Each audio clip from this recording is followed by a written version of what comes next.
géotechnique. Donc, ça, je n'ai pas besoin de vous le présenter. Hein. On a une convergence Europe-Asie qui est marquée par des déformations sismogènes reconnues actuellement. Ça, c'est le séisme de Zumuri de 2003.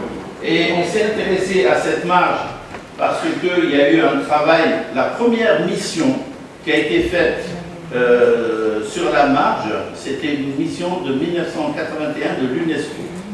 Et c'était une marge, les études qui ont été faites, on avait fait une carte, il n'y avait pas d'InMT à l'époque, ils avaient fait une carte bathymétrique de l'ensemble du monde. Et il y avait une partie pour l'Algérie, et cette zone, 1981, m'a permis à moi de développer le modèle de la marge de l'époque, qui n'a rien à voir avec ce qu'on avait fait avec les campagnes Maraja, etc.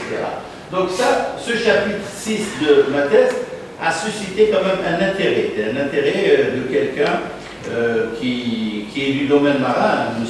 Yilles, qui a fait une thèse en géophysique marine, et donc qui était intéressé par la marge. Et c'est comme ça que l'idée a été lancée d'organiser le symposium de 2003, etc.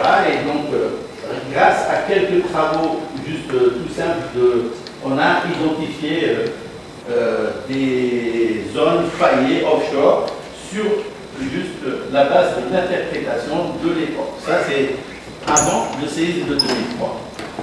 Et dans ce travail-là, donc, on a décidé, il y a eu donc, la campagne, les campagnes Maraja, Prisme et Spirale. Je ne vais pas parler de Maraja, je vais vous parler de Prisme, je vais parler de Prisme, je vais parler essentiellement de. Donc, les bateaux de l'Ifremer, hein, ce sont des bateaux scientifiques. Hein. Il y a 30% du personnel embarqué qui est scientifique, et 50% scientifique et 50% équipage. Il y a beaucoup de manutention, il y a beaucoup de travail, il y a les cuisiniers, il y a les...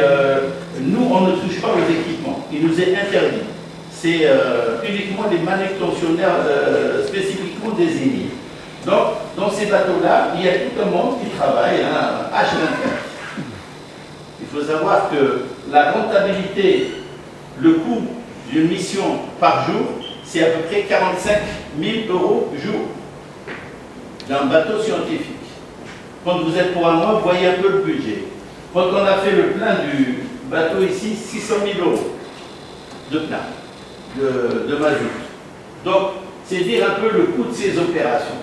Donc, il y a eu les campagnes Maraja Samra, la campagne Prisme, qui a été une campagne européenne, dans laquelle on s'est intégré, nous, en tant qu'Algériens, pour faire de la géotechnique sur la marge, parce qu'on avait besoin de données, parce que quand il y a eu le séisme de 1954, les câbles, ce sont les câbles sous-marins de télécommunications et d'énergie sous-marins qui étaient au large de la côte algérienne, c'était coupé. 2003, on a eu le même phénomène. Et donc, on a décidé justement de comprendre un peu les processus. Donc, c'est durant la campagne de crise qu'est né le fameux projet Spirale. On avait réfléchi à l'époque et Spirale est venu plus tard, donc en 2009. Donc, ce sont des objectifs complémentaires. Maraja a été programmé suite au symposium de 2000, celui qu'on a organisé au CRAG, à la salle, à la bibliothèque. Et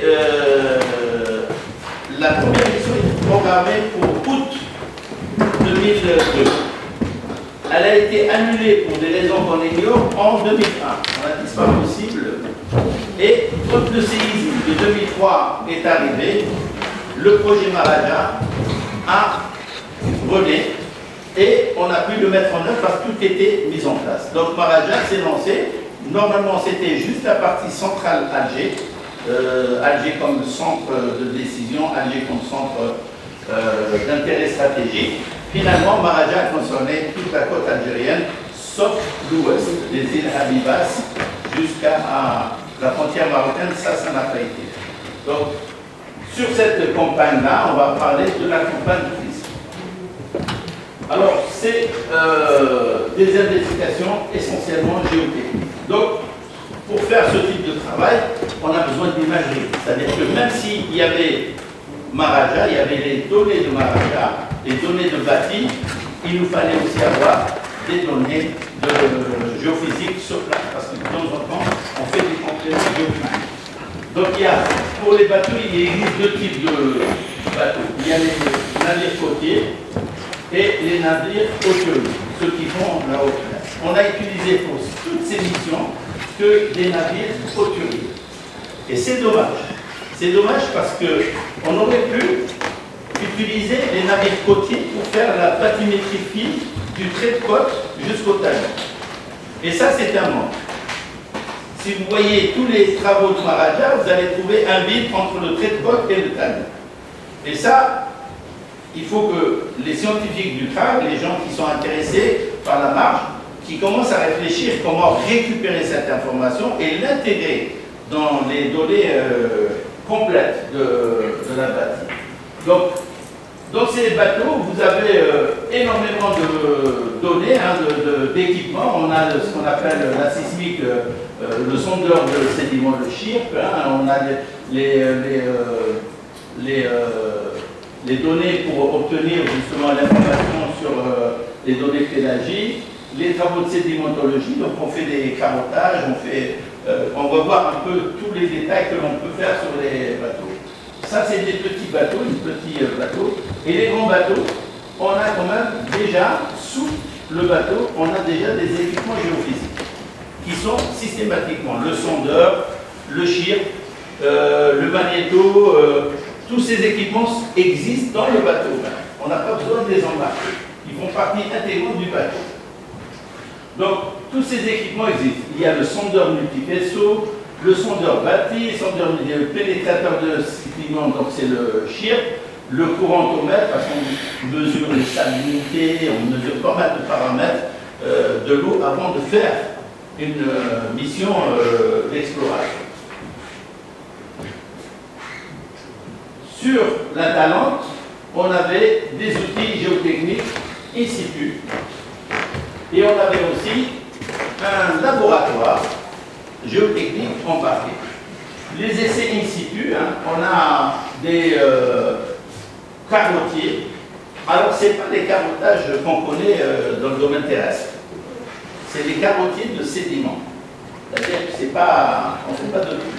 Parce que si on fait des trous pour étudier le sédiment qui est déjà meuble, saturé en eau, qui est sableux, vous allez avoir que de la liquéfaction. Donc, on va éviter d'avoir ce type de carottage. Il y a le carottier type Cullenberg, c'est un carottier à piston. Je vais vous le montrer tout à l'heure. Donc, on a des piézomètres. Alors, vous me direz, piézomètre, c'est le piézomètre à terre, il cherche à avoir le niveau de la nappe phréatique. Là, on est au fond de l'eau, dans des sédiments saturés en eau. Pourquoi on a besoin de... Ce n'est pas l'objet du piézomètre, c'est un piézomètre qui va mesurer la pression interstitielle à l'intérieur des sédiments saturés en eau. Donc ça, c'est les... Et on a embarqué le PEMFED. Le PEMFED, c'est un pénétromètre statique. Alors, quelle est la différence entre le statique et le dynamique? Le dynamique, c'est celui qu'on utilise le plus dans le domaine géotechnique terrestre. Il donne un nombre de coups par mètre. Par exemple, vous avez un sédiment, vous allez faire rentrer un marteau par des coups de bâton. Et vous allez dire que plus le sédiment est meuble, plus vous donnez moins de coups. C'est-à-dire, si vous rentrez dans du sable avec deux battements, c'est-à-dire que le sable est très lâche. Mais par contre, si vous rencontrez le rocher, le pénétromètre va résister, donc il y aura plus de nombre de coups. Donc, le pénétromètre auquel on a affaire ici, ce n'est pas de ce type-là. Ce n'est pas un pénétromètre dynamique qui fonctionne avec des à-coups, mais c'est un pénétromètre qui va envoyer une tige qui va s'enfoncer dans le sol à vitesse constante jusqu'au refus. Et cet équipement a des capteurs en tête de cette tige qui fait 30 mètres, elle est enroulée, c'est de l'acier flexible. Si cette tige-là, on la déroule, tout de suite elle redevient à l'horizontale si elle est au sol. Donc cette tige-là va rentrer avec tous les capteurs. Donc elle va mesurer dans le pénétromètre, elle va mesurer la résistance en pointe, le frottement latéral, la pression interstitielle, elle a un capteur de la densité, la température, etc. Et on a un autre processus qui va permettre de mesurer la vitesse des ondes P dans le sédiment. Les ondes P dans le sédiment, on va les mesurer pour avoir justement la consolidation du sédiment. Tout ça, c'est pour parler de potentiels sites présentant des roches, des sédiments instables. Ça, c'était quand on a quitté la Talente, la dernière mission à Gigel. Donc le Penfeld, c'est un objet assez impressionnant. Ça, c'est pour les mesures in situ. Donc on fait un cabotage, on fait des mesures piézo dans le fond marin et on fait des mesures pénétrométriques au fond, dans le fond marin, in situ. Ensuite, à bord, on a tout un laboratoire géotechnique. Aussi équivalent au meilleur laboratoire qu'on a ici. Donc, il y a tout.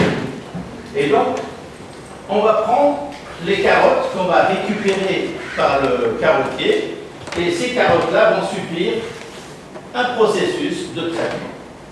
Pourquoi? Par exemple, ici, on va faire passer la carotte sur ce qu'on appelle un banc géotech, qui permet un peu de voir la carotte à l'intérieur de son étui, sa consolidation, ses différentes caractéristiques physiques. Ensuite, on va découper les carottes, on va faire passer au rayon X pour connaître la composition, parce qu'il faut savoir que tous les sédiments qu'on récupère se ressemblent.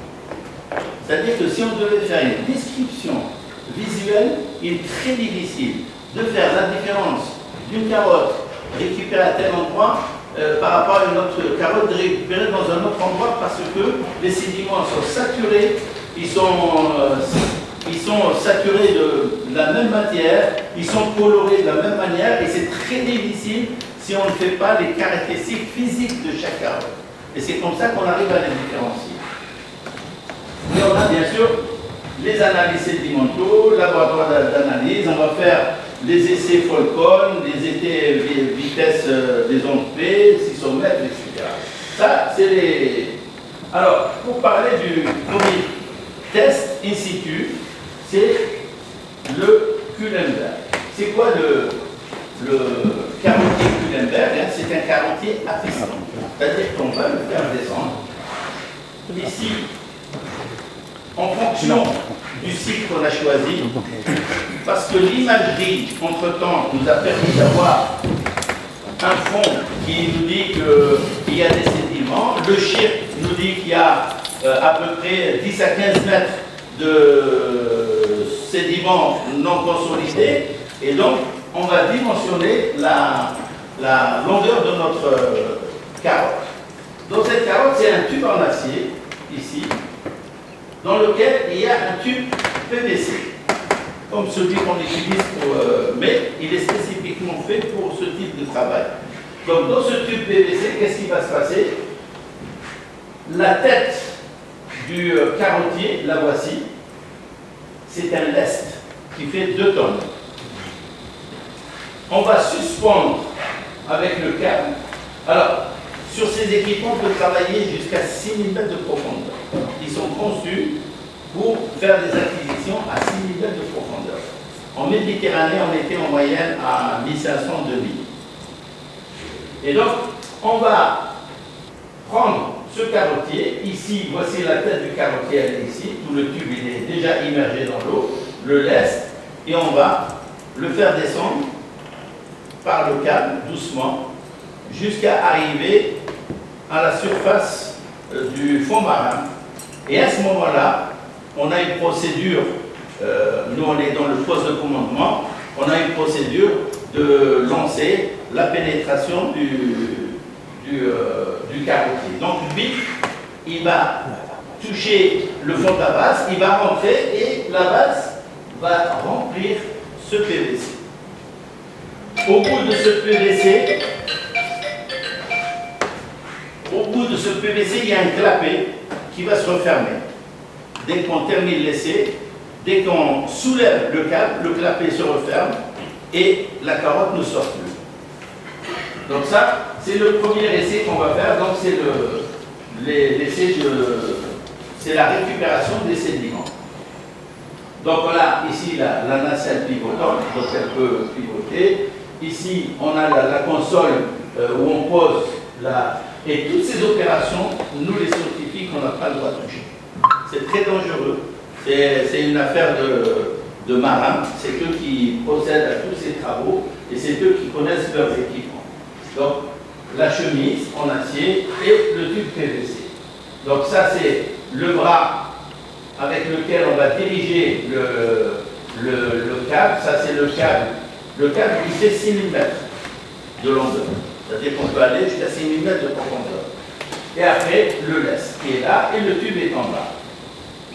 Donc, une fois qu'on a envoyé notre carotier, il est arrivé au fond et voici, on le remonte.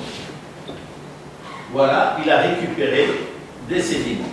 Donc, les sédiments, oui.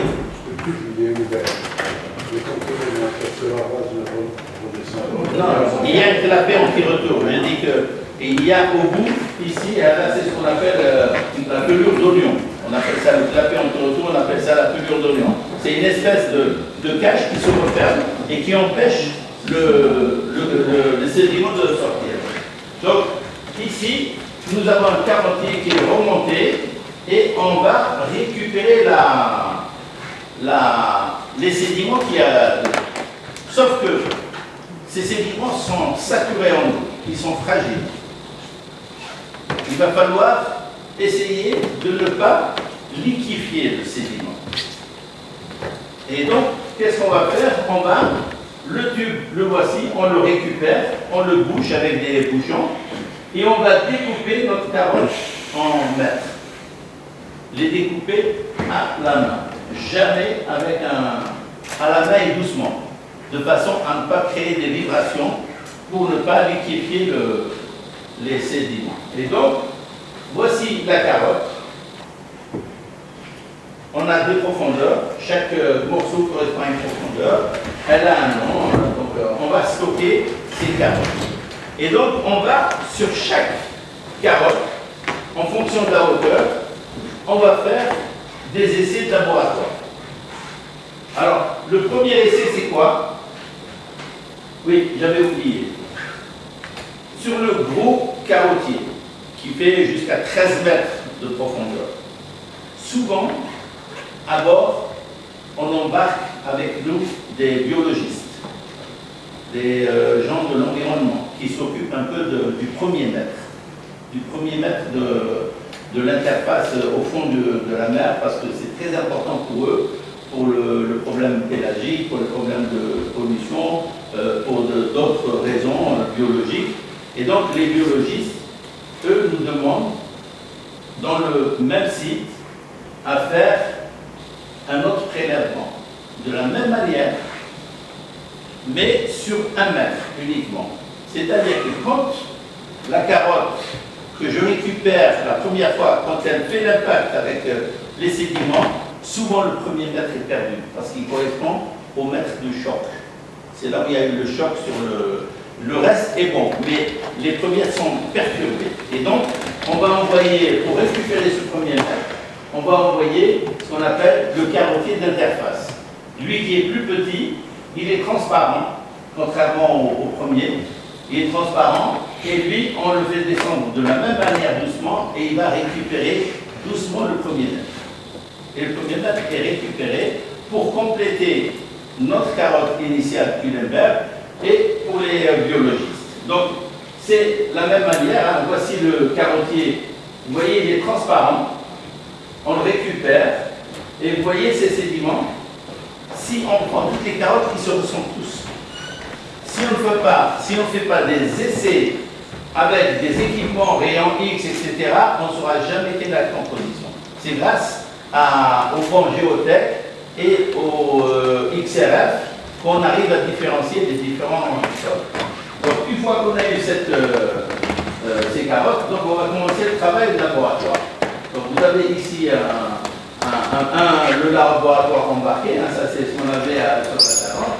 Donc on va faire des essais, ce qu'on appelle destructifs sur la carotte, et des essais non destructifs. C'est-à-dire, il y a une carotte qui ne sera pas touchée, on va juste faire des essais sans perturber le matériau, et une autre qui sera consacrée pour la perturbation du matériau. C'est comme ça. Donc, on va, voici les carottes. Le premier essai qu'on fait, c'est ce qu'on appelle le bon géotech. Donc, on va mettre cette carotte sans la toucher. Voici le tube avec son PVC et tout. On va le mettre dans le bon géotech et elle va nous réaliser des mesures sur cette longueur de 1 mètre. Donc, elle va mesurer la susceptibilité magnétique, des PVS, etc. Il y a des paramètres physiques qu'on va voir tout à l'heure. Et c'est grâce à ça qu'on arrive à identifier et différencier les carottes. Donc, le bon géotech, il va vous donner la densité gamma de l'ensemble de la carotte. Et donc, on le fait pour toutes les longueurs. Donc, si on a un 13 mètres, ça va être 13 mesures comme ça qu'on va superposer les unes avec les autres. Donc, on a la vitesse des ondes P, en centimètres par seconde, sur chaque carotte. Et donc, vous voyez un peu les différentes... et en comparant toutes les carottes, on arrive à différencier chaque carotte. Et ça, c'est la susceptibilité magnétique qui est donnée sur le bon géotech. Donc, ce sont des mesures non destructives. On ne touche pas la carotte. Après, on va découper la carotte. Il y a une scie spéciale qui va couper le plastique sans perturber le matériau. Et on coupe les carottes en 2 parties. Chaque carotte, elle a 2 parties. Il y a une partie qui est gardée pour l'archivage.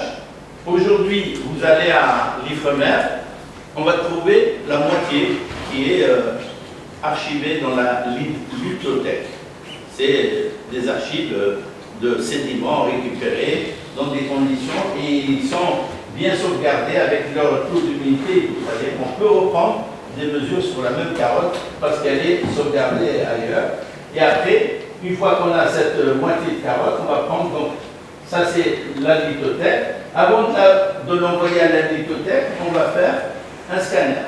On va prendre la photo, scanner de ce banc, de cette demi-portion de carotte. Une fois qu'on a mis la photo, voici une carotte. Là, j'ai mis la plus belle parce que là, il y a des turbidites. On voit bien la granulométrie, mais il y en a beaucoup qui restent presque identiques. Celle-là, on l'a récupérée au large de Ténès. Elle doit être associée pour le moment avec les séismes de la région, notamment celui de Schleuf, 80, 54, etc.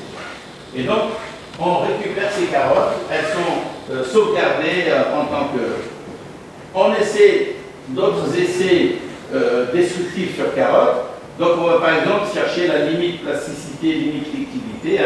Donc, on va faire ce qu'on appelle le fall code. Le fall code, c'est juste, on prend un échantillon de ce sédiment et on fait chuter un poids qui a une forme d'un pont. Et le poids, ça chute, c'est la pénétration qui est mesurée ici.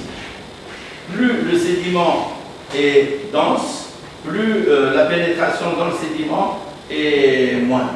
Et donc, on va mesurer la limite de plasticité, liquidité sur cette mesure. Donc, voici le cône. Vous voyez, c'est ce cône, c'est une chute. Une simple chute sur une distance, sur une hauteur donnée.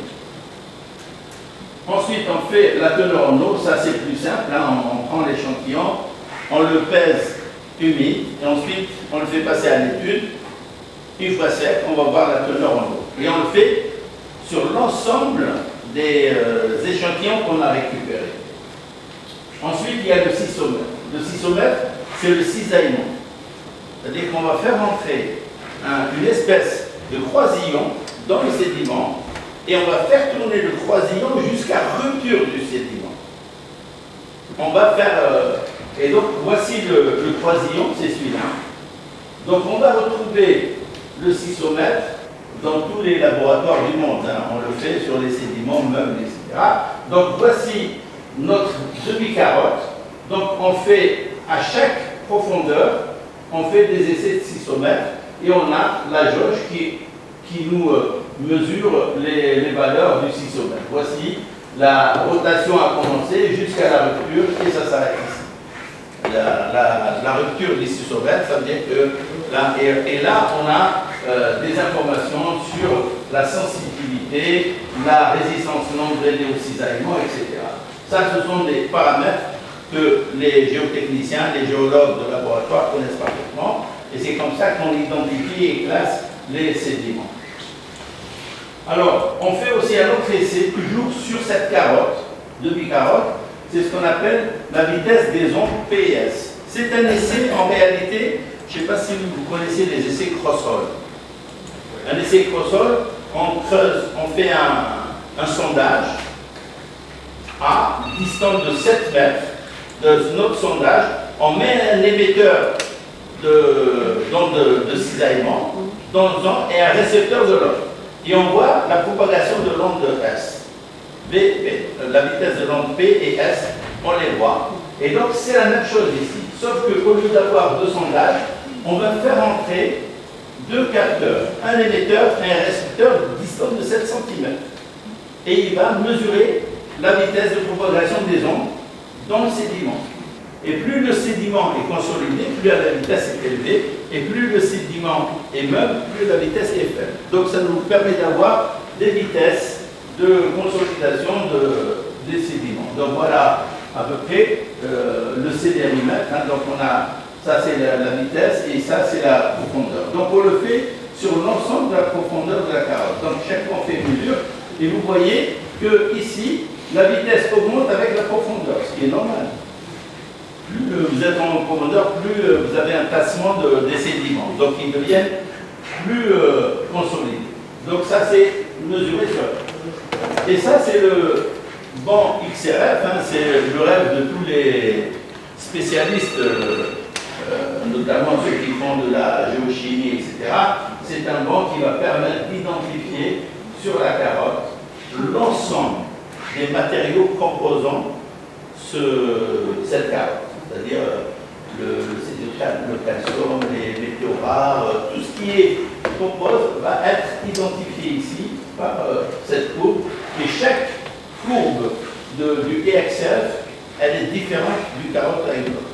Donc on voit bien qu'il y a des composants différents, même si intrinsèquement ça se ressemble, mais on a des différences dans la composition même. Alors, pour attaquer, ça c'est une mesure en laboratoire, sur carotte. Ensuite, on attaque les mesures, presque les mêmes, mais on les situe. Alors, vous voyez ici le pin-fel, il pèse 7 tonnes. Il peut intervenir jusqu'à 6000 mètres de profondeur. Ça, c'est la tige. Ça, c'est la tige qui est enroulée ici. Et le lecteur, la tête. Alors, on va mettre deux types de... Soit on met une tête CPTU dans laquelle il y a plusieurs capteurs. On va avoir des capteurs de densité, gamma, etc. Donc on peut avoir beaucoup de capteurs. Comme on peut avoir ce qu'on vient de faire ici sur le sisomètre, VPVS. On va faire la même mesure VPVS, mais en profondeur.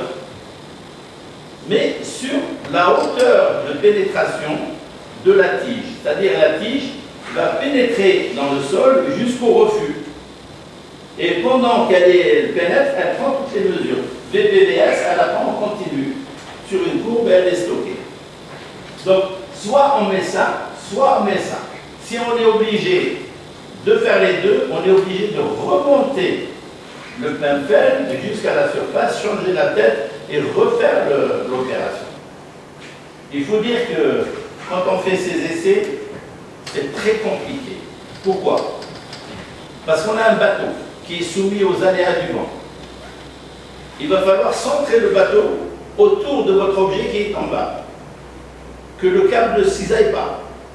Sinon, vous perdez votre équipement et ça va être difficile de le récupérer. Donc, il y a toute une gymnastique que fait l'équipage avec l'équipe scientifique pour centrer toujours le bateau au-dessus de l'eau.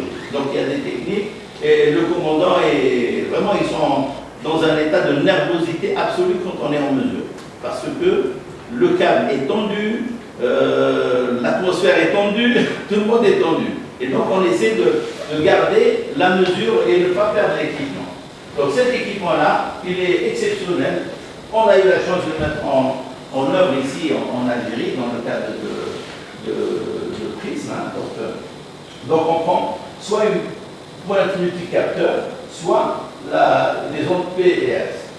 Voici la tige hein, en elle-même, hein. Ça c'est l'ensemble. Alors, voici le capteur, celui-là c'est le VPVS, et ça c'est le multicapteur. Donc il est au bout de tige et il va s'enfoncer. Il faut dire que tout le système ici, il y a à peu près une quarantaine de batteries qui vont fonctionner le système. Parce qu'il n'y a pas de commande acoustique pour faire démarrer le système. Ça se fait grâce à l'énergie embarquée sur le système lui-même. Donc on utilise des batteries comme lest et on utilise aussi des lestes sur le système. Ça c'est des photos du test dans les bassins de l'Ifremer. Hein. Alors quand on fait une mesure, on va faire des séquences. Séquence 1, donc on a déjà la position hein, de la séquence qu'on a visée. La séquence 1, la pénétration, elle est prévue pour 30 mètres. Hein. Le nombre de paliers est 0 parce qu'on est parti directement posé au fond de... Alors, ici, la durée du palier initial, elle est de 8 minutes. Et la durée de la séquence, c'est-à-dire qu'on est resté 50 minutes à mesure. C'est-à-dire entre le début de la pénétration du pénétromètre dans les sédiments, le temps de faire sortir, etc., c'est 1 heure. Et en général, quand on est au fond de l'eau, on a à peu près au fond de l'eau, on a à peu près une journée de travail, c'est 5 à 6 plongées. C'est-à-dire qu'on va faire une mesure en un point donné, on soulève le de 50 ou 100 mètres, et on se déplace et on va aller sur un autre site, dans le même lieu, et on dépose. On ne fait pas tout remonter à la surface. Donc on fait des séquences comme ça, on se déplace jusqu'à ce que la batterie s'épuise. Donc ça, c'était une mesure in situ. Vous voyez, les paliers, en général, les séquences durent en général 50 minutes. Voilà un résultat sur un pénétromètre obtenu, hein, sur une plongée. On est ici, la profondeur, hein, elle est de 25 mètres à peu près. Ici, on a la résistance en pointe, la friction. Ça, c'est la vitesse des ondes PES. Hein, et ça, c'est la pression interstitielle. Et vous voyez que les pressions, tous les paramètres sont différents. Ça, c'est la même carotte. Donc, les capteurs à mesurer à 7 mètres ici, à peu près 7-8 mètres, il y a une pression interstitielle anormale qui est plus élevée que tout le reste. Ici, les ondes VPVS, ici, on a commencé par avoir, il devait y avoir peut-être un corps dur, parce qu'elle est élevée, puis après, hop, on est passé dans des sédiments qui augmentent en densité et en... Donc voilà le type d'information. Sur le pénétromètre, donc on va avoir une tige qui va nous donner la pénétration donc, des sédiments par rapport sur le pénétromètre. Donc ici vous avez par exemple des sédiments classés 8, c'est ce type de classement, voici l'échelle. Hein. Alors le 1 c'est des argiles sensitives, le plus fort c'est le sable fort. Donc plus on est en chiffre ici élevé et plus c'est mou. Et plus on est en chiffre faible et plus c'est un peu argileux, etc. Donc on va classer en fonction de l'écho que l'on a obtenu. Ici c'est du 7, ici c'est du 3-4, ici c'est du 4. c'est très c'est normalisé par rapport aux données d'essai. Donc voilà le type de courbe. Donc la partie supérieure de l'essai, on a des sites et des sables, hein, et la base, c'est des argiles essentiellement. Donc ça, c'était le pénétromètre. Et le pénétromètre, maintenant, est utilisé dans beaucoup de domaines, notamment terrestres, etc., pour tout projet, disons, de construction. Ici, c'était pour connaître le site, s'il était instable ou stable, ou potentiellement instable. Donc ici, le piézomètre. Le piézomètre, c'est un capteur qui va aller chercher de l'information sur la pression interstitielle dans les sédiments. Alors, c'est ici, c'est un dispositif en chute libre. Il ressemble au carottier avec un lest au-dessus. Et ça, c'est le tube qui est rempli de capteurs de pression. Il est rempli, il y a au moins 5 capteurs. Et on a un dispositif ici qui va se détacher quand on termine l'essai, si on veut. Il y a deux types. On a ce qu'on appelle le piézomètre yo-yo. On l'appelle yo-yo parce qu'on va faire, comme pour le pénétromètre, il fait une mesure dans un endroit, on va faire une autre mesure dans un autre endroit, etc. Au bout de 5 mesures, on remonte. Mais des fois, on le laisse. Et c'est le piézomètre permanent. Et quand on le laisse, il va rester là-bas 1 année, 2 années, ça dépend.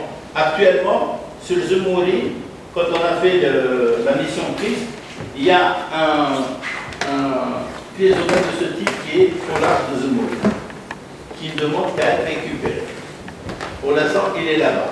Mais nous, on en a récupéré un pendant la mission prise qui a été déposée durant la mission Baraka en 2005. Et donc, il y a cette partie qui est récupérable par sonar. C'est-à-dire que si je laisse quelques années, le jour où j'en ai besoin, j'impulse le sonar, il me fait remonter juste la partie qui m'intéresse. L'autre partie reste ancrée dans le sol, elle est perdue. Donc toute la tige va rester dans le sol, mais par contre ça je la récupère, c'est là où il y a l'ordinateur, l'enregistreur, etc. Je la récupère. Donc voilà, ça c'est un piézomètre qu'on a placé à Zemouri et qui est actuellement là-bas. On l'a laissé. Par contre, on a récupéré. Donc ça c'est par exemple un essai de piézomètre ici. Hein. Donc on a les différentes coordonnées et on a les profondeurs hein, qu'on a mis et on a des paliers. Piézomètre 1, on va faire une mesure et on fait une mesure à peu près, on laisse l'appareil le piézomètre 5 à 6 heures. Le temps de stabiliser la pression, le temps et on prend les mesures de 5 à 6 heures. Ça, ce sont les piézomètres yo-yo, pas les permanents. Donc 5-6 heures, on remonte et on fait un autre essai de 5 heures, etc. Et on obtient des valeurs assez intéressantes quand on veut étudier les sédiments et le comportement des sédiments. Donc ça, quand on a récupéré le piézomètre qui a été mis en place en 2005 lors de la campagne de Maharaja. Donc on a déclenché ici l'acoustique qui nous a répondu. Donc là, on suivait le piézomètre, on le suivait sur l'écran ici, comment il remontait doucement. Là, il est arrivé à la surface. Il y a une équipe qui va le chercher et une fois on les récupère. Donc on a récupéré que la partie, disons, enregistreuse. La partie, disons, tige ancrée est restée au fond de l'eau.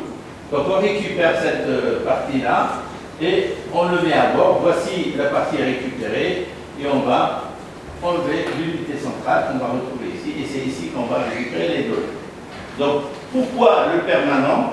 Pourquoi le yo-yo? Le yo nous permet d'avoir des données in situ, c'est-à-dire sur la composition de la pression interstitielle en un temps donné et en lieu donné.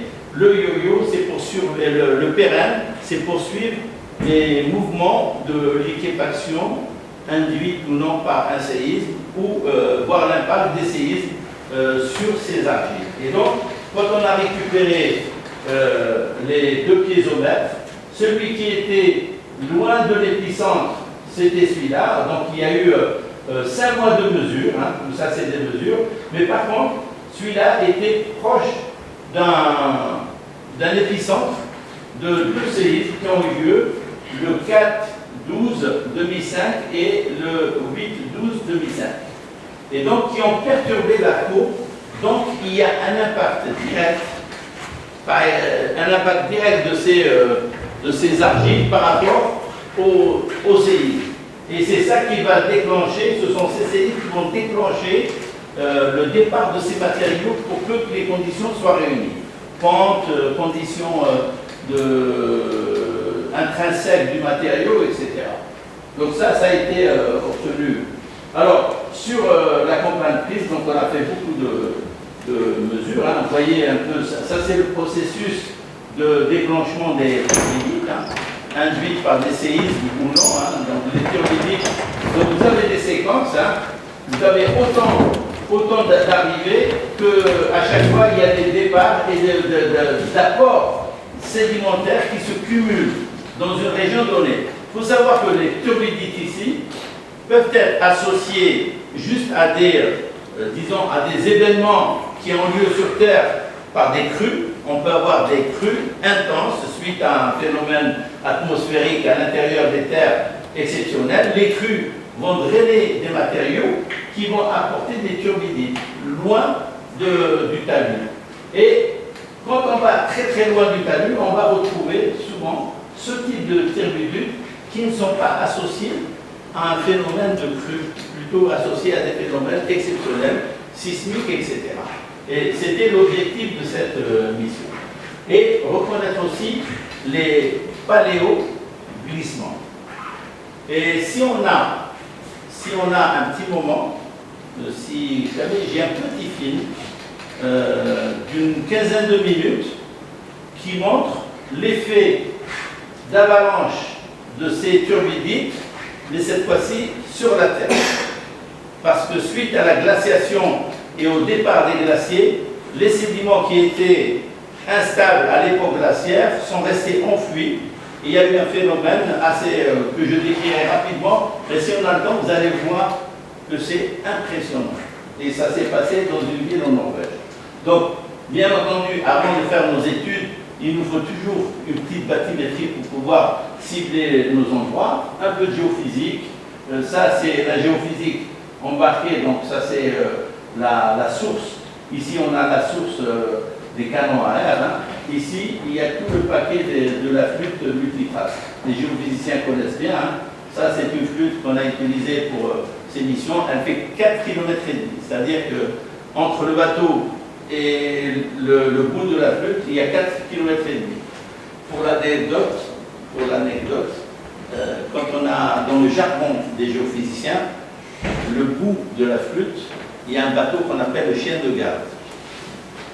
Il surveille le bout de la flûte pour avertir les bateaux, les cargos, les trucs, pour ne pas passer sur le cap. Donc il les dévie de sa main. Et ils appellent ça le chien de garde. Et quand on a fait les réunions pour définir qui fera le chien de garde, et avec les gardes-côtes, c'est eux qui vont faire ça. Mais attention, ne leur dites pas que c'est chien de garde. Sinon, ça va être mal pris. Donc on a appelé bateau de surveillance dans le jargon, dans le truc. Et donc ça, c'est les données complémentaires à tout ce qu'on... Ça, c'est des canons à air. Hein. Et voici une image un peu du golfe du Lion. Hein. Là, on est dans la région... ici, on est dans les Alpes, hein, vers Nice, etc.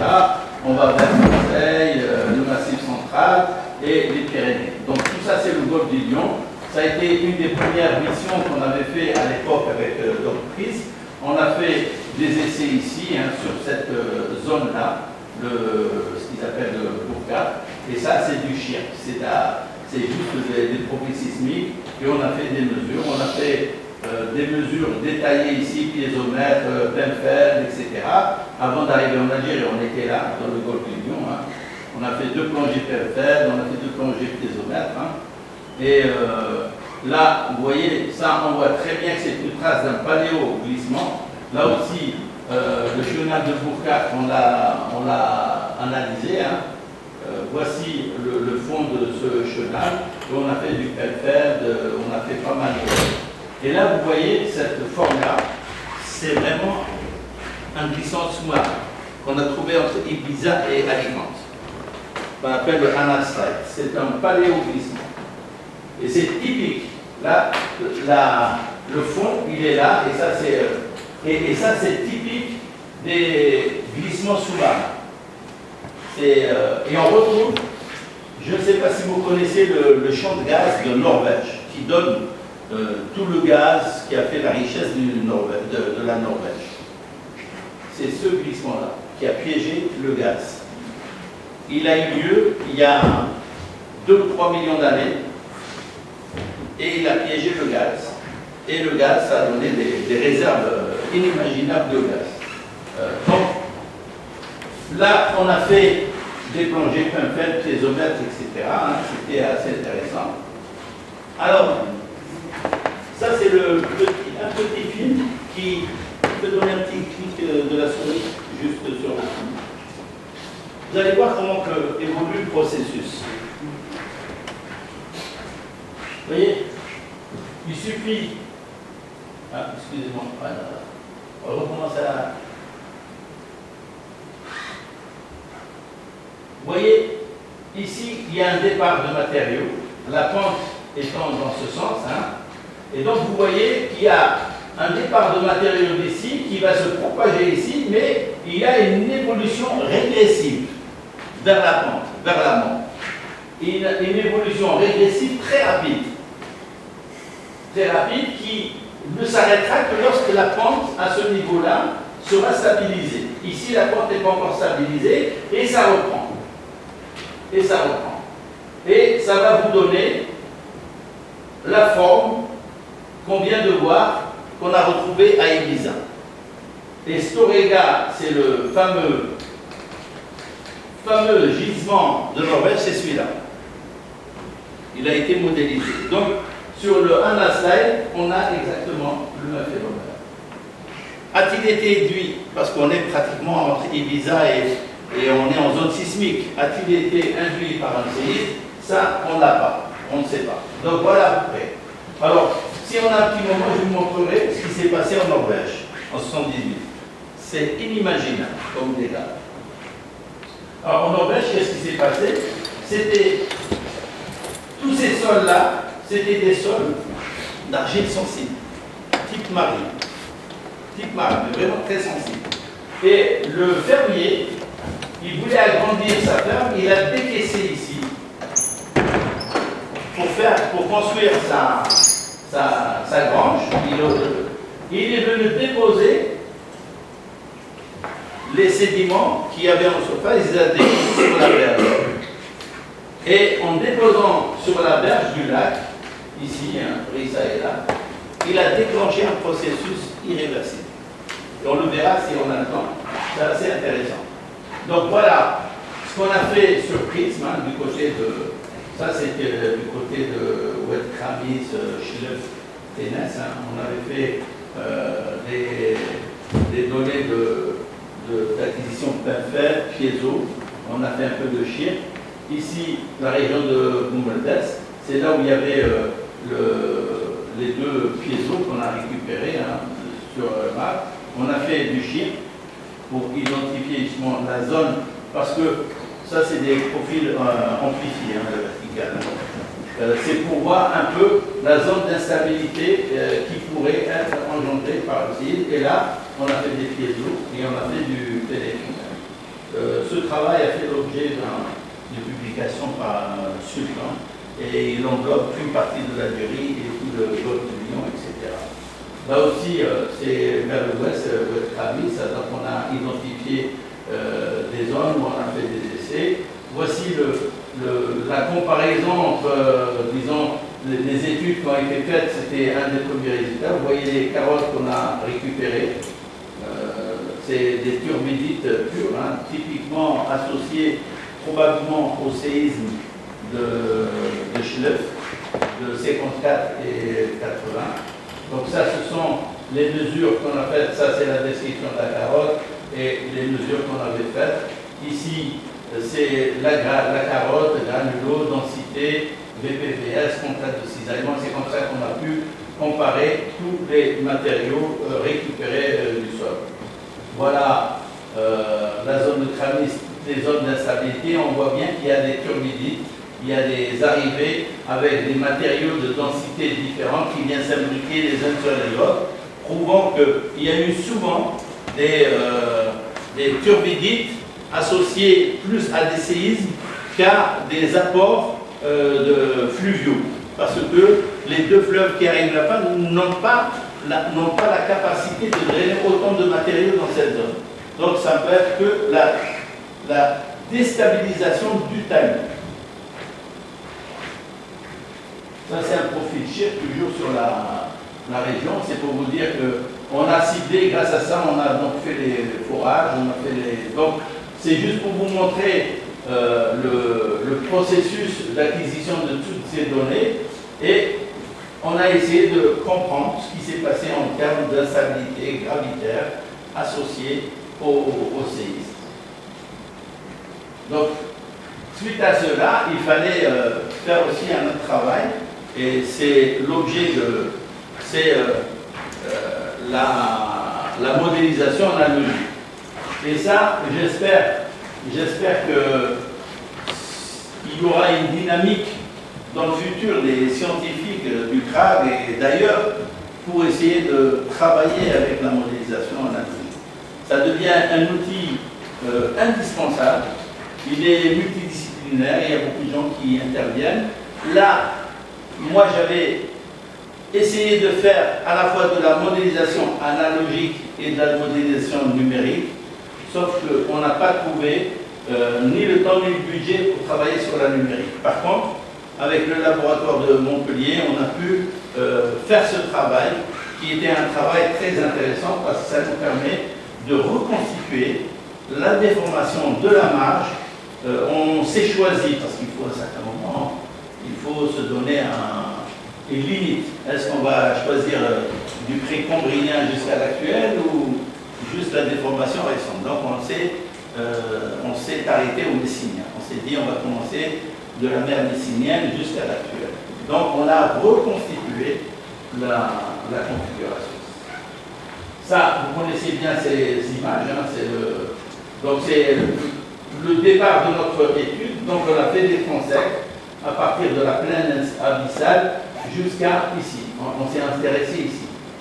Jusqu'au bassin de Tizi Ouzou et presque à la limite du Jura. On n'est pas parti plus loin.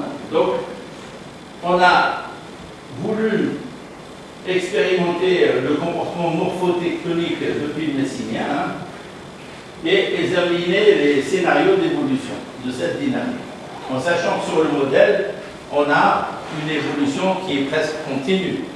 On considère que le moteur est continu, il n'est pas discontinu.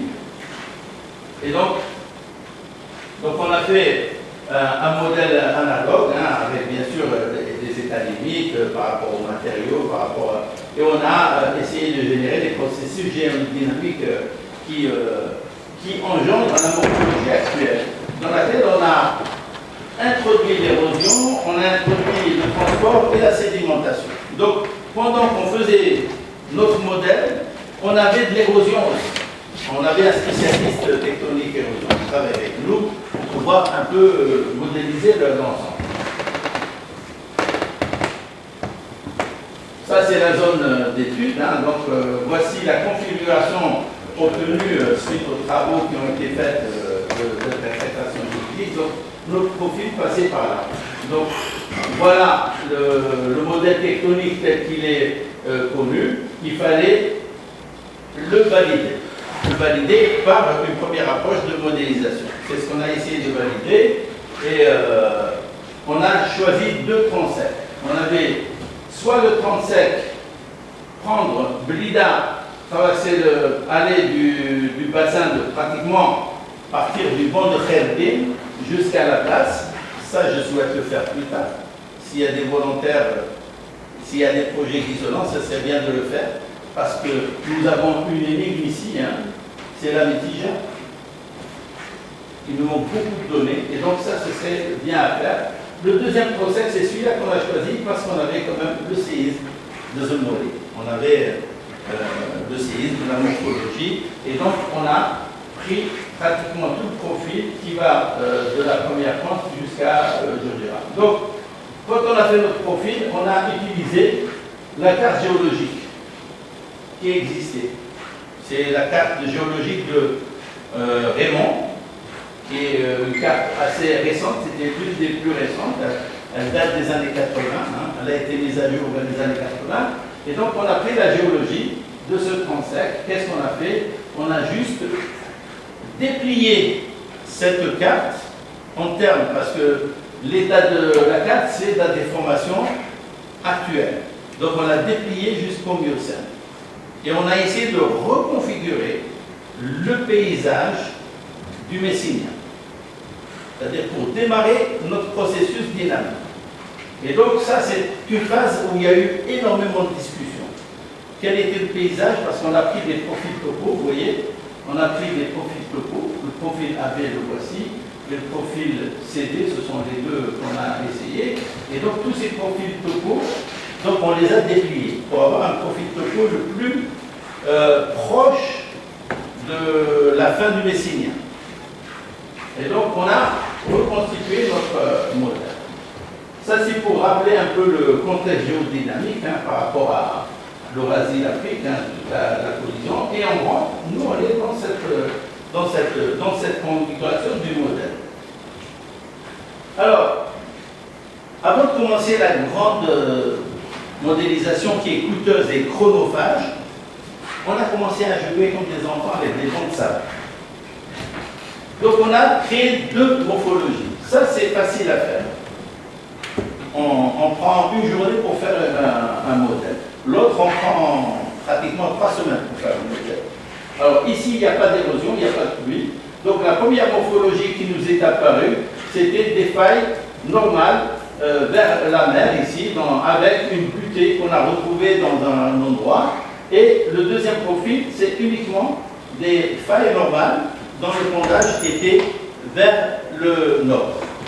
Donc c'est les deux modèles sur lesquels on avait commencé à travailler. Tu peux cliquer avec la souris sur le premier pour gagner un an. Donc on va compresser ces matériaux. Donc on a mis des couleurs et vous voyez notre plancher océanique est en train d'avancer et vous voyez que la configuration de ce matériau va créer des rétro-chevauchements. Les failles normales sont devenues des failles inverses, avec des niveaux de rétro-charriage vers l'arrière du pays.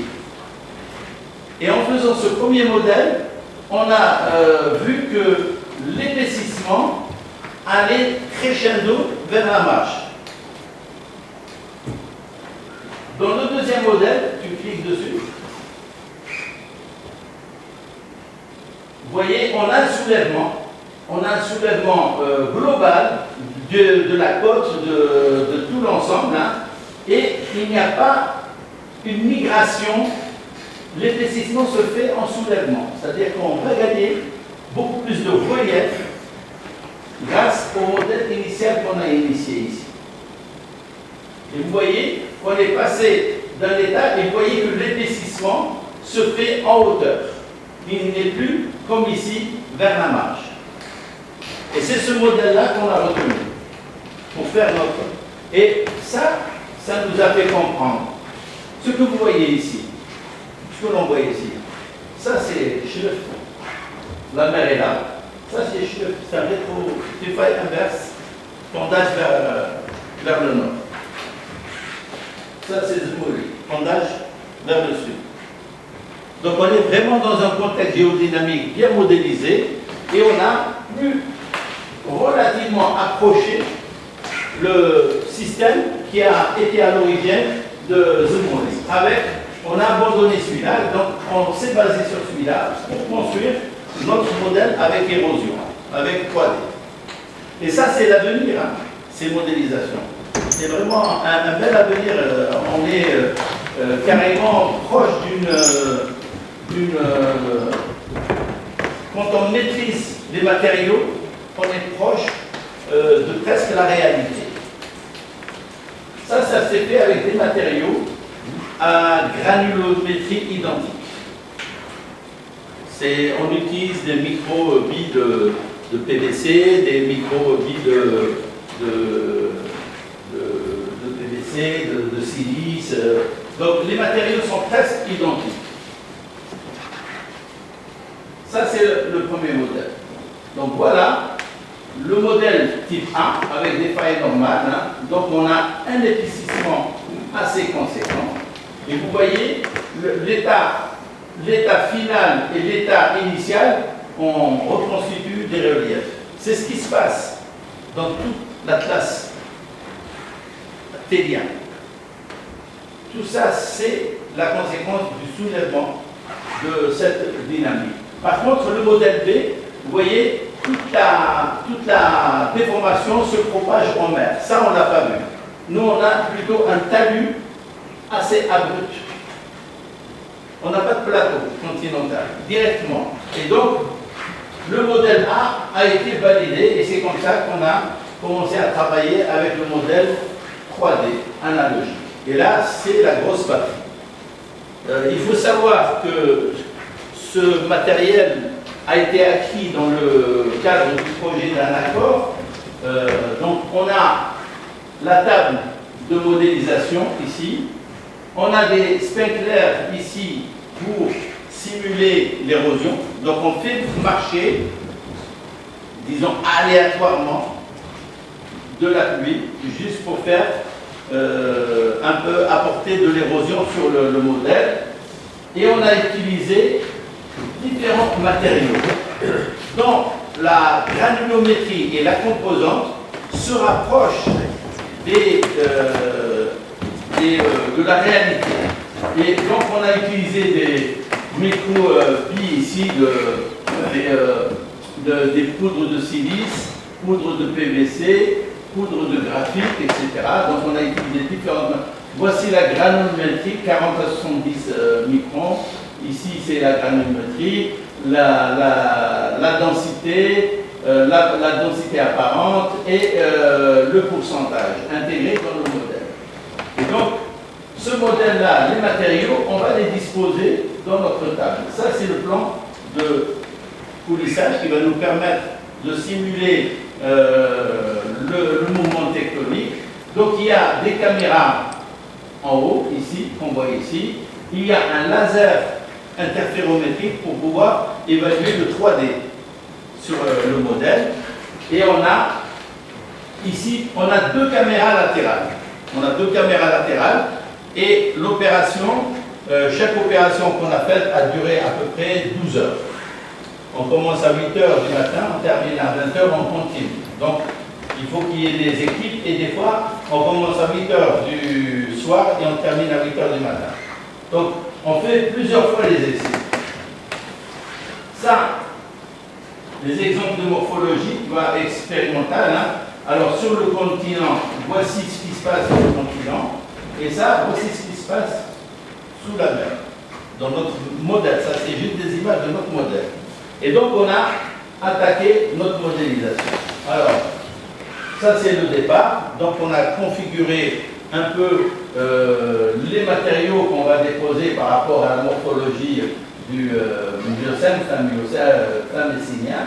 Donc ça, c'est mes collègues Stéphane et Pierre, là, on mettait les matériaux. Il faut savoir que les matériaux sont mélangés dans une bétonnière. Donc on a une bétonnière, chaque matériau est fait à la bétonnière et on va le déposer pour faire le modèle. On va essayer de configurer le modèle tel qu'on l'avait obtenu au départ quand on a fait Donc ça c'est la morphologie, ça c'est la dernière photo. Voilà, c'est un des modèles. Donc, on fait plusieurs modèles. Voici le modèle, un des modèles qu'on a. Donc on va simuler la ligne de côte, la topographie topographie héritée, le domaine aérien, le domaine... Donc voilà. Et notre simulation commence ici à partir du plan de subduction ici, qui permet de simuler le... Alors ici, c'est une vue, c'est une expérience. Vous allez voir, l'expérience, elle dure 12 heures. C'est-à-dire, dans notre modèle, 1000 ans sont représentés par 7,2 secondes chaque ligne.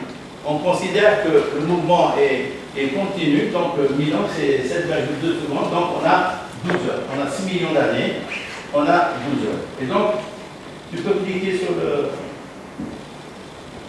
Alors vous allez voir une vue aérienne de la première modélisation. Donc là, on a une mer. La mer messinienne se retire. Elle se retire. Il y a des dépôts d'évaporite, hein, puisqu'il y a eu énormément de sel au Messinien.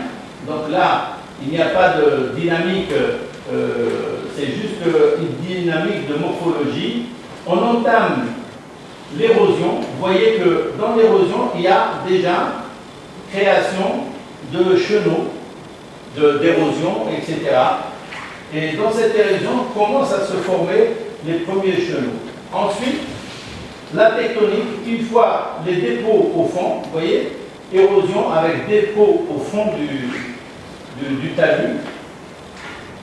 Là, on a démarré, juste après, ici, vous allez voir, va démarrer la tectonique. La tectonique qui va repousser tous ces matériaux vers l'avant. Et vous allez voir qu'au moment où tout ça est en train de se soulever, la mer revient. Donc, tous les sédiments sont issus de l'érosion, déposés en bas de côte, sont au bas du talus. La tectonique revient en même temps que la mer. Et vous voyez, on voit s'initier petit à petit, ici, des failles inverses. Tous ces matériaux sont repris. Ils sont repris petit à petit. Et ici, il y a naissance. Vous voyez les failles, comment elles se mettent en place. On est toujours dans les failles se mettent en place. Il y a un rétrocharriage ici qui se met en place derrière. C'est le bassin. Nous, on ne comprenait pas comment Raymond a pu cartographier des failles inverses type Schlup dans cette région, datée du Biocène. Et on comprend maintenant pourquoi il y a le bassin de Tizi Ouzou qui est enserré, qui est formé par des failles inverses à vergence vers le nord. Et voici notre talus qui continue. L'érosion, elle continue. Pendant que ça monte, vous voyez, les reliefs se mettent en place, les failles sont là, les rétro-chevauchements sont là, ils se mettent en place aussi. Vous voyez comment ça bouge? C'est par à-coups. Et cette opération-là, ici, elle fait 3 minutes 19. Nous, elle a mis 12 heures. On l'a mise un peu en vitesse hein, pour pouvoir voir l'évolution des matériaux. Et on est arrivé petit à petit, vous voyez ici, toute la configuration du talus. On a toujours des rivières qui viennent déverser les matériaux, type turbidite, etc. Ils se mettent en place ici. D'ailleurs, la configuration qu'on a, et ce que vous voyez ici par exemple, c'est un soulèvement des terrasses. Et ce sont des marqueurs tectoniques. Les terrasses surélevées font retour des terrasses marines, hein. Ça intéresse beaucoup de gens. Les terrasses marines, nous dans mon travail de tel, j'avais trouvé des terrasses non pas marines mais alluviales associées à l'ouest du cerf qui étaient suspendues. Les soulèvements vont laisser justement ce type de terrasse. D'ailleurs, si on prend Alger avec le Miocène, plutôt le Pliocène, tous les bancs du Pliocène, c'est des terrasses de ce type-là. Tous les trucs qui font Hydra, qui font le plateau là où il y a le ministère de la Culture, des Affaires Culture, tout ce plateau-là est formé de Pliocène, qui est formé par des terrasses Pliocènes. Donc ça, c'est la simulation qui continue avec les escarpements ici. Ce sont des escarpements de pente avec ici un talus bien marqué Et si on fait la comparaison avec, la morphologie actuelle, on arrive à peu près à la même configuration. Là, on a la même opération, on l'a faite de côté. C'est la caméra de côté. Vas-y, clique dessus. Vous voyez, ça c'est l'érosion, retrait de la mer. Donc, on a une activité d'érosion avec dépôt de sédiments au fond de la mer, quoi, qui s'est retiré partiellement. Quand la mer reviendra, entre-temps, vous voyez, la tectonique commence. La tectonique commence à bouger. Hein. Vous allez voir ici initier un plan de coulissage, de collision. Vous allez voir, là, la mer revient avec les dépôts de terrasse. La faille, elle est moins visible parce qu'on a eu des problèmes juste de saleté qui ont généré. Et là, on voit petit à petit la faille se mettre en place. Attendez, elle va commencer, on va la voir. Voilà, elle commence ici, vous voyez. Le plan de faille qui s'initie ici, et en même temps, vous avez ici un rétro-chevauchement ici, qui se met en place. Voici la faille, on la voit très bien, avec un rétro-chevauchement qui se met en place ici. Et ça, c'est un des résultats obtenus par... Alors, ici, quand on est, juste pour vous donner une idée sur le bas quand il y a eu la chute du niveau marin, avec l'érosion, donc on a formation de surface d'érosion, c'est la configuration pratiquement de tout le réseau hydrographique dans le continent. Et dans la mer, vous avez essentiellement des dépôts qui viennent se rajouter. Ça, c'est une interprétation, donc érosion, surface d'érosion, avec un dépôt de tous ces dépôts vers la mer.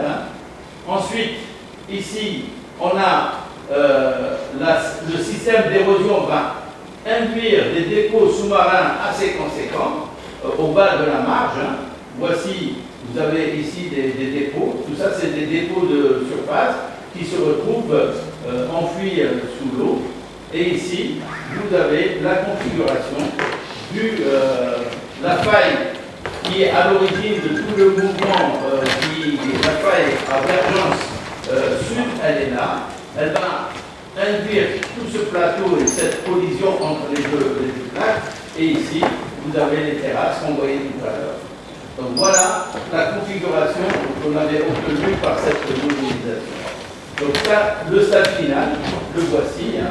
Et quand on prend les données du stade final, voici ici on a le rétrocharriage, c'est le bassin de Tizi Ouzou, c'est le bassin du Chérif, c'est le bassin du Chérif, le bassin du côté le bassin du moyen et haut Chérif. On retrouve après la même configuration avec des failles majeures en mer à vergence sud.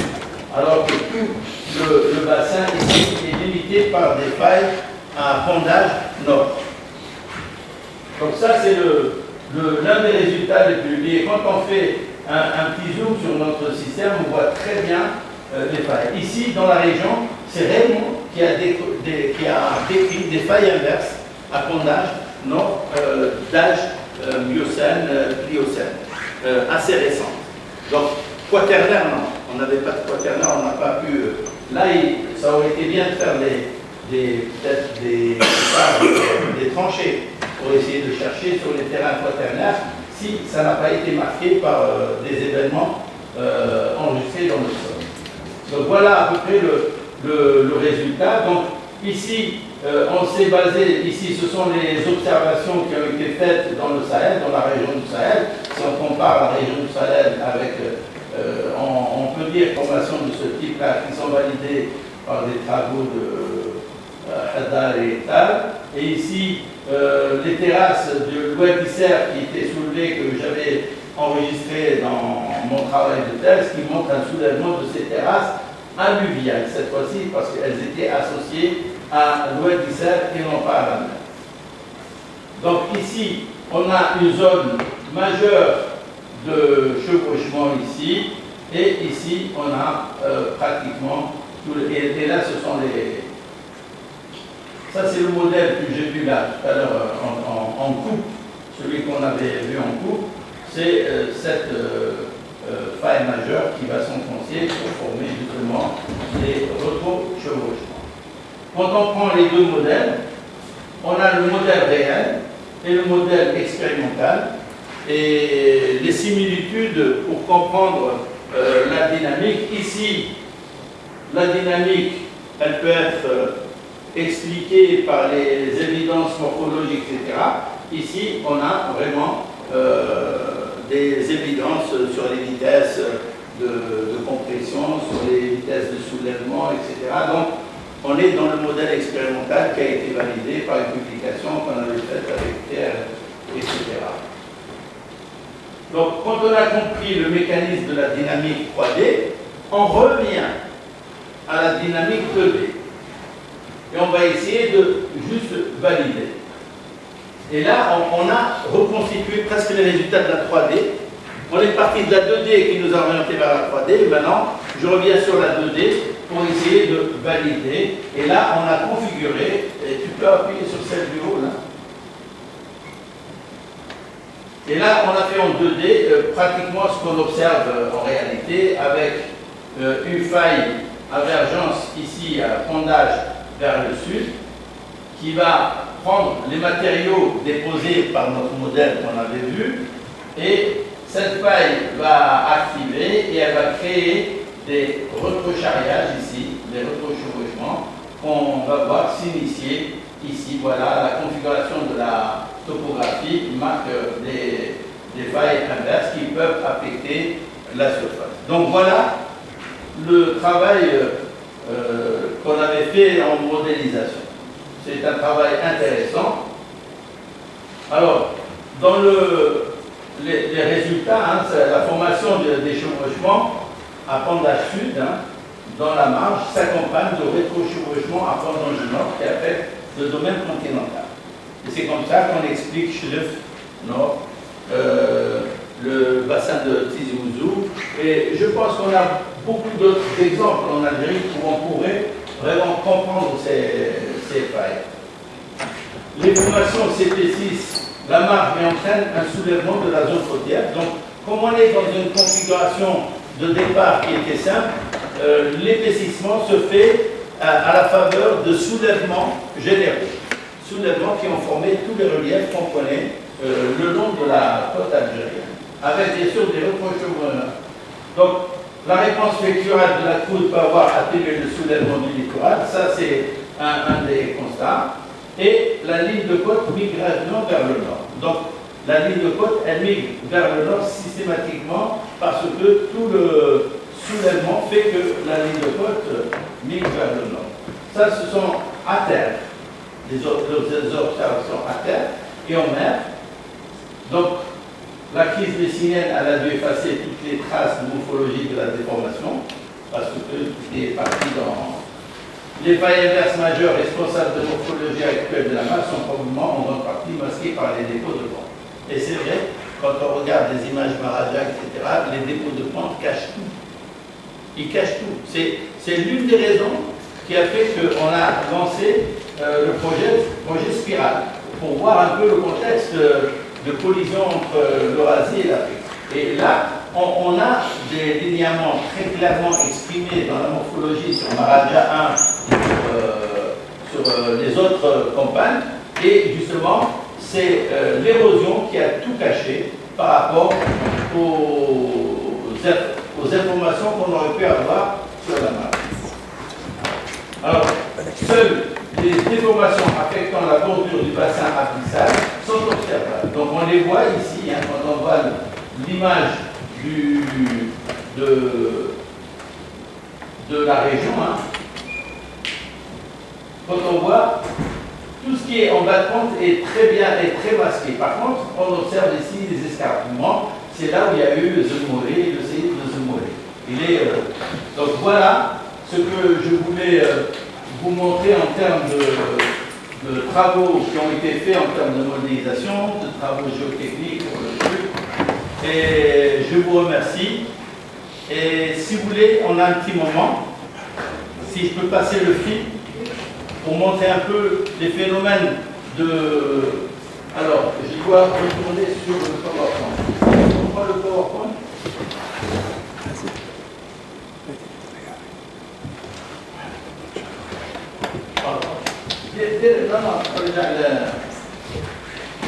Pour voir le travail, que je puisse... Attends, je l'ai mis ici.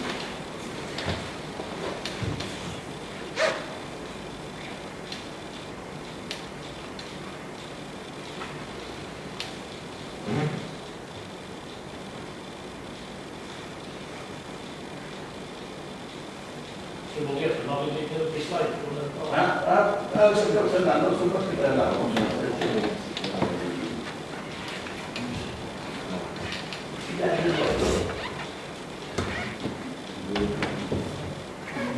Vorrei la risa, la volete la risa.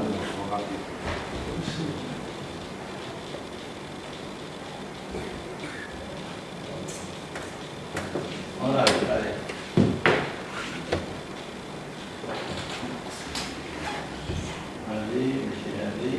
Tu peux cliquer ici.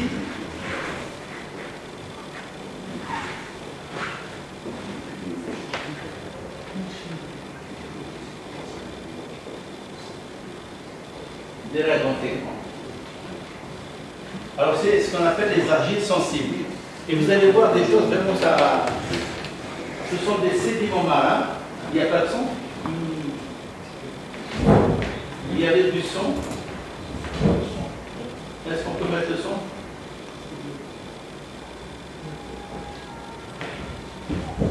Quel micro auquel vous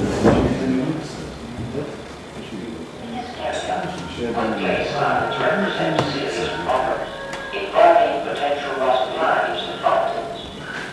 This documentary film presents the story of such a landslide.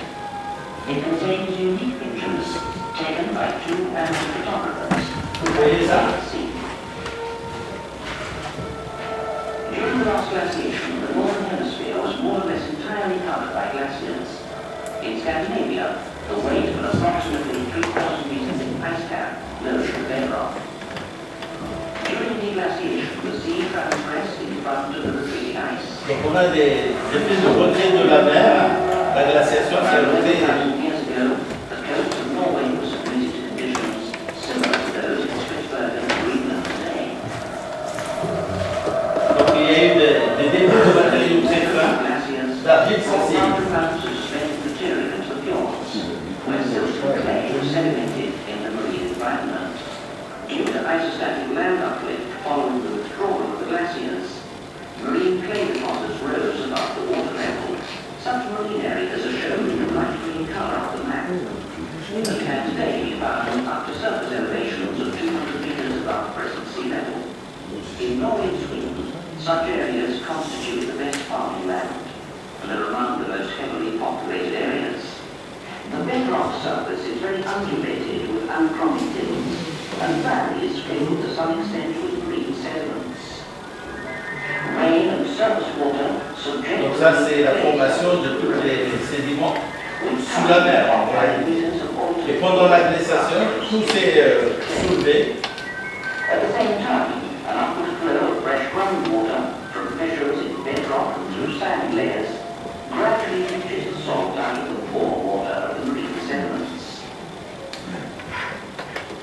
Donc In its natural ça c'est un échantillon. clay exhibits considerable strength. Vous mettez juste un poids dessus. However, if the load becomes Ce liquide. show this example, a failure takes place as the clay particle structure collapses, followed by a remolding of the clay. The most Vous characteristic voyez, ça devient liquide. is the complete and drastic change of consistency by remolding. Such extreme quick clay behavior is encountered only when the soil concentration in the pore water drops below 1 gram per liter. Juste par le poids de l'objet. Important role of salt on the material properties. We can add a little ordinary table salt to the clay sample. When the salt goes back into the pore water, the salt items Quand on met du sel, ça revient au point à l'état initial. the remolded strength increases dramatically, and the clay is no longer a liquid.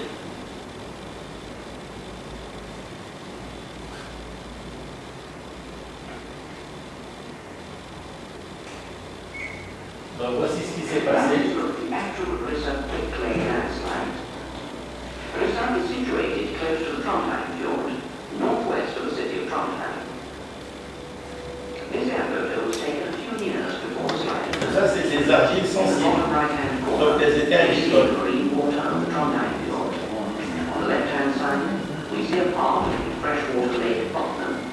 Between the fjord and the lake lies a fairly flat area of marine clay deposit, which for centuries has been farmland. This model of Rissa shows the locations of the small farms and of the connecting roads before the slide.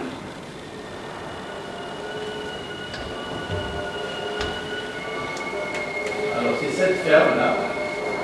Let's focus on this farm here, where the slide was initiated in April 1978. Donc il a creusé et déposé ici. The excavation for the 700 cubic meter basement took 2 days. 700 mètres cubes And the soil masses were de placed matériaux qu'il est venu déposer ici. down by the shoreline of Lake Bottom. Posé, hein, il n'y avait pas Work de... had been completed. A 70 to 90 meter length of the shoreline Quelques minutes après, slid into the lake and c'était parti dans le lac. the level from the earth bill caused this initial Et a mis en évidence les argiles sensibles. progressively into the clay slope towards the right. An photographer living in the area took up a position at the shoreline of Lake Bottom. Il y avait un photographe ici, il avait une caméra. For the first time in history, we can actually see the film of a quick clay landslide as it's happening. At this moment, the slide extended over an approximate 200 meter width. Successive minor sliding then took place continuously.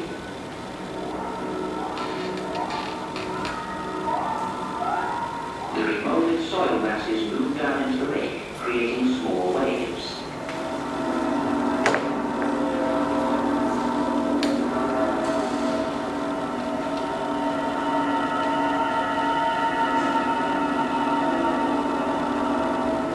Each new slide resulted in a complete liquefaction of the quick clay. You are witnessing on the screen the remolded Il a déstabilisé ces argiles sensibles. The debris literally Ce splashed que vous voyez ici, c'est les argiles sensibles. C'est pas de l'eau. on a slide edge and moved like streaming water down the scarp and into the lake.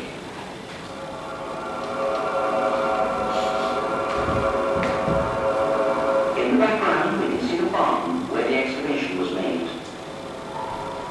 The retrogressive sliding process continued for about 40 minutes. The slide now extended over a 450 meter width and covered an area of 25 to 30,000 square meters.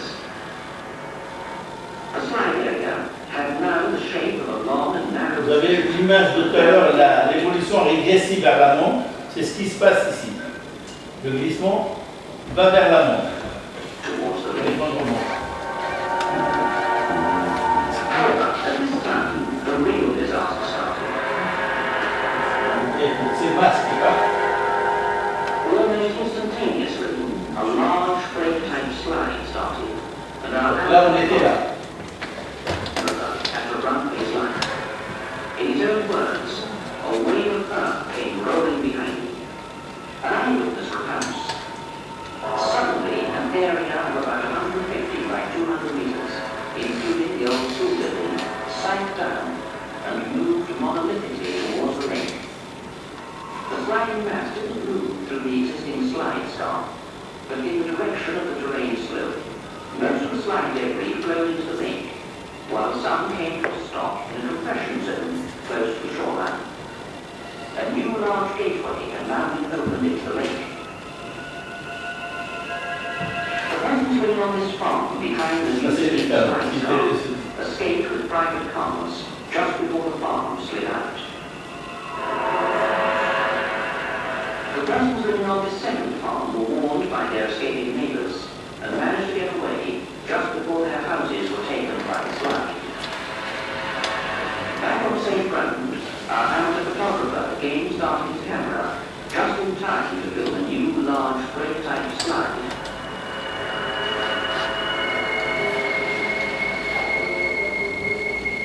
Il restait à faire.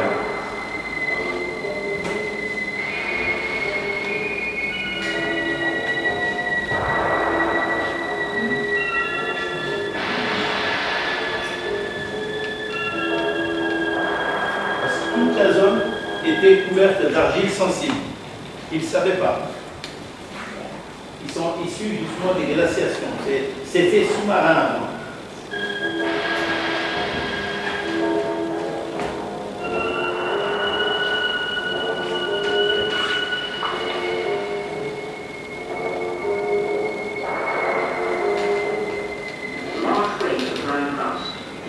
Tout a été emporté.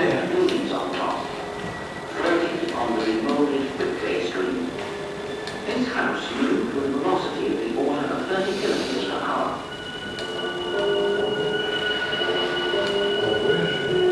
À 30 km/h, la maison là. This house, you can see here, rotated around its vertical axis as it rushed towards the lake. Ça c'est l'autre maison emportée.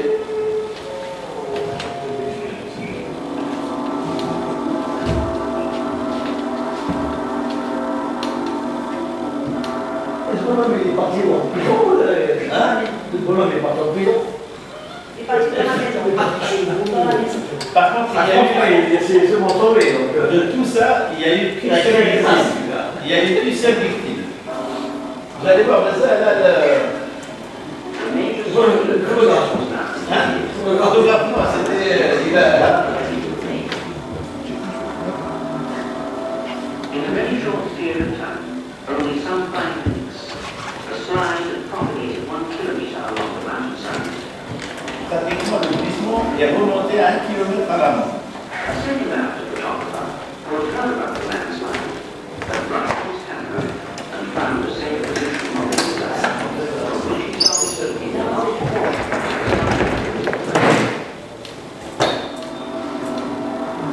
Tout ça, c'est des argiles sensibles. Direction of the slope, hit the lower rim of the slide star, and were forced to float to right towards the lake.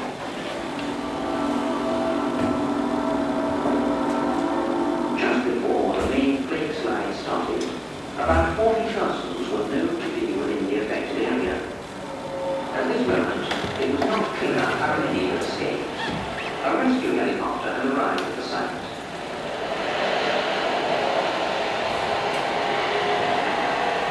Small failures from the steep slide edges occurred continuously. C'était impressionnant, hein? C'était la première fois qu'ils avaient affaire à. In the inner part of these slide star, some sliding still took place. Here, a large clay block slid out, becoming more and more remolded. Suddenly, the wet clay C'est vraiment des vagues d'argile sensible.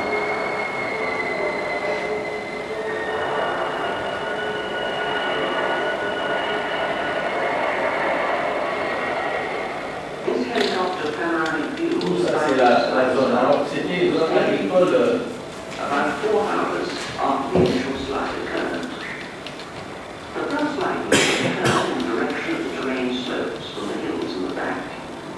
The debris was then forced to move towards the lake to the left. Its White House was taken by one of the many small slides which C'était quand même occurred assez during the first épais. few days after the main slide. The neighboring farm also ended up in the debris.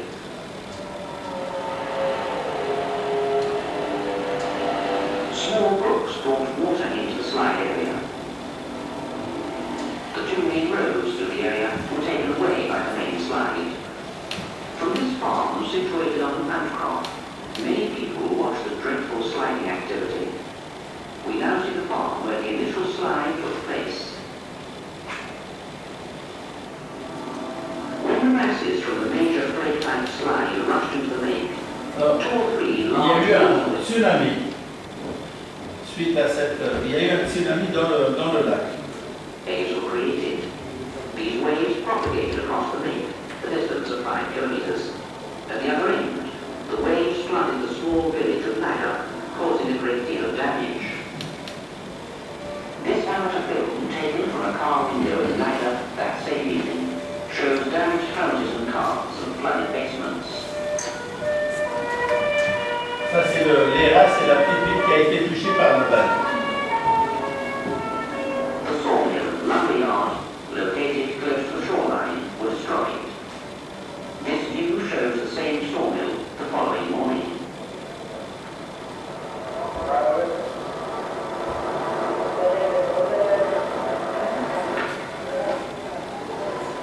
The first night after the major slide, 200 persons living close to the slide area were asked to evacuate. Donc, tout le monde a été évacué, animaux, familles. They were assisted by military personnel and civilians in the evacuation of cattle and clearing of the area. The slide area covered 330,000 square meters, and the slide volume was of the order of Yes. 5 to 6 Tout ça, c'était des fermes, c'était des terres 7 farms agricoles. and 5 single-family homes were taken by the slide or had to be abandoned for safety reasons. Of the 40 people who were within the area when the sliding started, only one was killed. Il n'y avait qu'une seule personne. Il y avait 40 personnes qui vivaient dans la zone, il n'y avait qu'une seule qui est décédée. Several farms and homes were situated close to the slide scarp. An important task was therefore to establish the margin of safety of these Donc areas. là, c'est la partie, on va réinvestir la zone et on va traiter la zone. Vous allez voir, il y a tous les essais géotechniques qu'on a traités là. The site investigations included rotation studies, drainage tests, Vous voyez, on and fait soil sampling. des trucs à piston. Comme on a fait tout à l'heure. The undisturbed C'est soil des samples Kuhlenberg. were taken by Geonor's 54 mm Voilà. sampler. La fourrage Kuhlenberg à piston.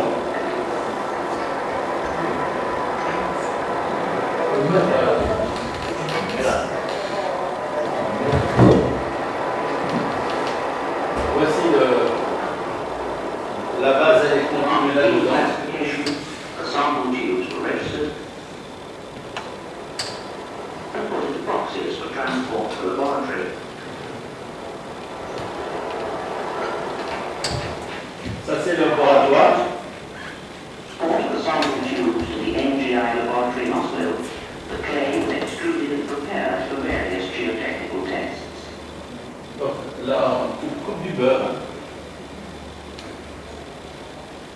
Ils vont la faire passer sur le banc géotech. Routine investigations were first carried out, including 4 codes. Ça, c'est le test Folcom. Regardez. Voilà. Triaxial and simple shear tests. Ça, c'est un test de cisaillement et axial. calculations. This is a typical geotechnical profile from this up. The blue line shows an average natural water content of about 30%. It should be noted that in the zone of quicklay, the liquid limit is 5 to 10% lower than the in situ water content. The green curve shows the vein shear strength and the red curve the remolded shear strength.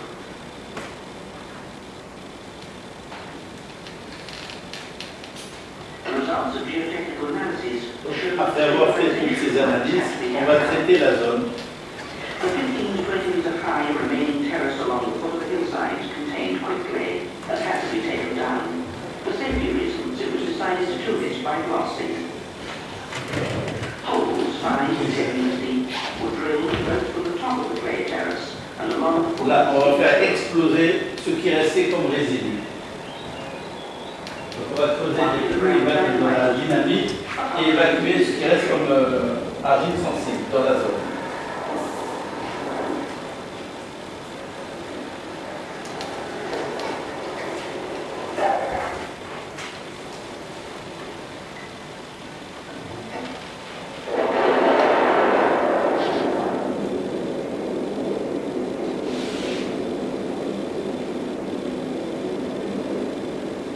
This blasting caused the remaining quicklay in the terraces to liquefy and run out into the slide area. These masses then eroded into the newly formed thin dry crust of the original slide bottom.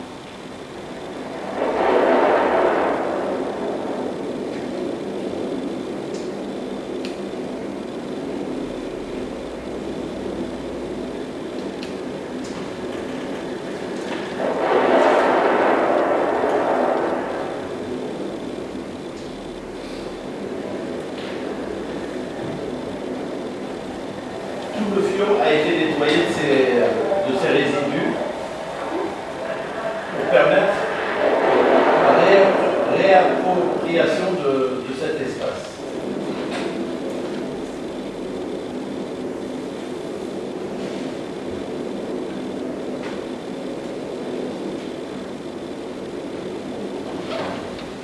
After several rounds of blasting, the clay terrace was removed over its entire 1 kilometre length. The 5 to 10 metre high slopes of the opposite side could be stabilized by mechanical flattening. The clay was very soft and sensitive. The work was therefore carried out during the winter. En équipe, on ne pouvait pas travailler, c'était trop plastique. Donc ils ont attendu le froid. Une fois gelé, ils peuvent évacuer.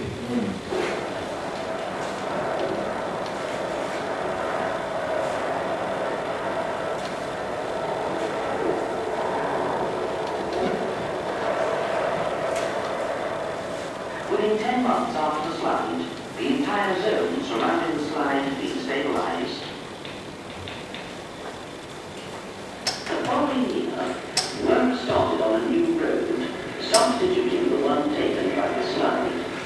For a distance of about 1 kilometre, the hillside was blasted out for the new road. The families who suffered material losses recovered compensation partly from the National Disaster Agency and partly from their insurance companies. New roads, barns and outhouses were erected, and 4 years later, nearly all traces of the slide disaster had been wiped out.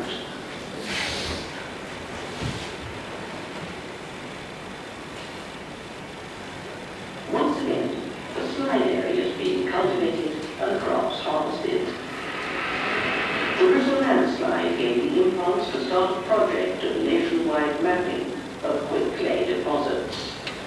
Hopefully, in the future, the results of this work will lead to a reduction in both the number and extent of quick clay disasters. Donc ça a permis de savoir qu'il y avait un risque réel des argiles sensibles et on a réglementé après dans toute la partie nord de l'Europe et maintenant ils ont des routines de cartographie des argiles sensibles et de zonage. Donc c'est pour vous montrer un peu. Donc tout ça, c'est pour vous dire ce qui se passe au fond de la mer.